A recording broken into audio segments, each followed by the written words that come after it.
never really find love until you love yourself first. That was so my experience. And what I can tell you is when that you find that love for you here, and you honor it, and then bring that into a relationship, that relationship starts on a level so much higher than me needing to get something, me trying to prove something by how much I give. Anybody out there ever tried to overgive in a relationship to try to, be sure that there's a way in which we're not honoring ourselves in that. So what I want for you is for you to find that space within yourself where you can totally honor yourself and love yourself. And I remember the first time I was in college that somebody said that to me.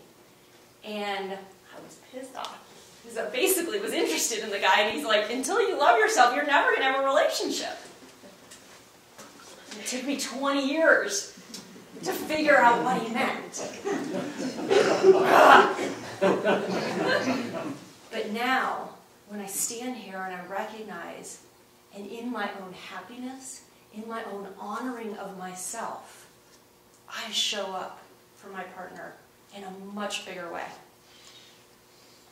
And then I get to let him show up in a bigger way. So that first one, love yourself first. The next one that I like to talk about is, so after we love ourselves first, put love next. So what do I mean by put love next? It's the commitment to the love in the relationship. It's the commitment to having the connection. So I've had a couple of teachers say, so would you rather be right or would you rather be in love? How often have we fought to prove with our partners that we're right? It's the objective that we want to create. What do we want to create with our partners, really? Is it to prove that we know more than they do? Or is it to have a connection?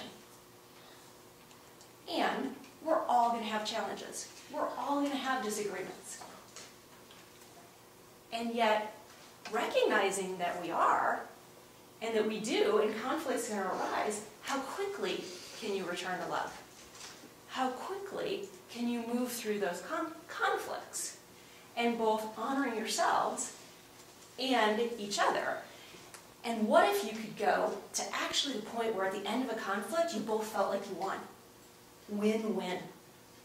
And that's what's possible. Let's see. So what holds us back from doing those things?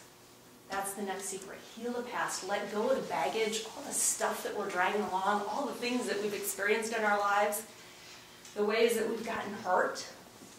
And maybe when we got hurt, we went, you know what, I'm just going to kind of hold back. I'm going to sort of let him in, but not really let him in. Or, you know what, we sometimes make vows and promises. We go, no, I'm not going to open my heart. Or some of us have even gone, you know what, I'm kind of done with a relationship. It's not worth it. But something deeper really knows that's not true. It's because we're carrying along the junk. And sometimes the junk started in childhood. This is why the journey is such a fundamental tool to clear out things, is that we've picked up all this stuff and we've made decisions about how we should be, or how much love we should let in, or how much we should give or not give. Or we create that where we talked about, we've overgiven. Usually there's a strategy behind that because we think if we don't give, maybe we're not worthy of love. Or I have to prove and be so much so that they'll love me. That was the thing that happened for me. And I looked at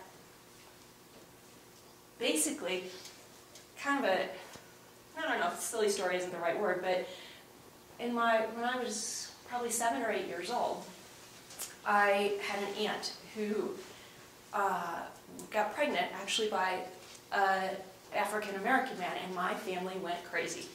Went crazy. And they basically disowned her. And at 7 or 8, when I watched that,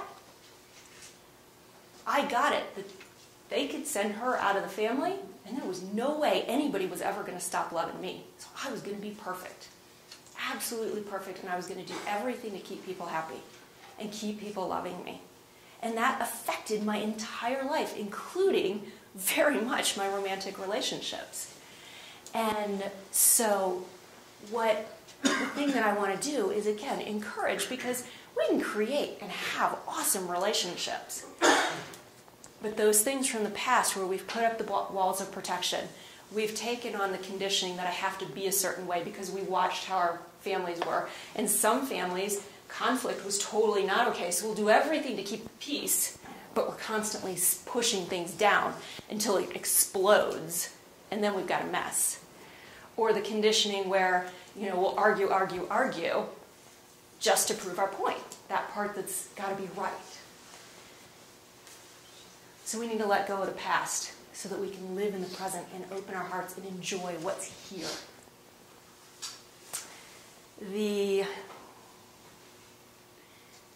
passion, intimacy. That's another piece that's such a fundamental secret or aspect of having a great romantic relationship, is being able to be intimate. Intimate emotionally, intimate physically, to share each other, to create great sex lives.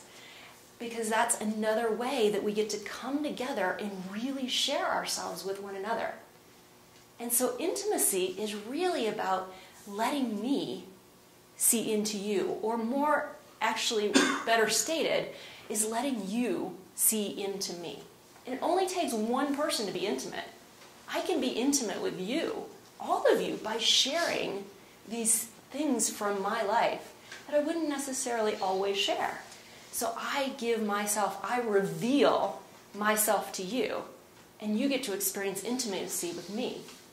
You didn't have to do anything, and it's the same thing. So how many of us have thought in relationships, God, I wish they'd be more intimate. I wish they'd open up more. We're the ones that gets to start it. So we get to learn how it's safe for us to actually open up and create that space of intimacy together. And there's all kinds of things that we can do to meet each other in a space of spiritual intimacy, emotional intimacy, that then opens us up to create great physical intimacy. And then when you tie that masculine-feminine dynamic in there and you get that magnetic attraction, now we're talking about something. So those were some of the keys to creating great relationship. I've got lots more to share, and yet what I want to do is take a minute and just with these few keys that we've talked about, imagine what it would be like to have a relationship where you really got to be yourself, where you got to move through conflict easily and quickly, where at the end of that you felt like you both won. Or imagine that you've got that intimacy and that passion, and you both feel connected, you both feel satisfied, you feel satisfied in your heart center, and you feel satisfied in your sexual center. Or as a woman, feeling relaxed and able to receive and really enjoy what your partner has to offer. Or as a man, having a partner who shows up radiant and passionate and sexy and happy. Or really creating that relationship that's filled with peace, joy, love, passion. What would life be like? What would your relationships be like? There's an opportunity waiting. On February 20th, I'm offering a free day-long play shop called The Secrets of Greater Loving. It's an introductory workshop, and I would love to see you there. I would love to continue to share this with you. I'm going to be over here for the rest of the evening, and come and talk to me, ask questions, sign up. Thank you so much.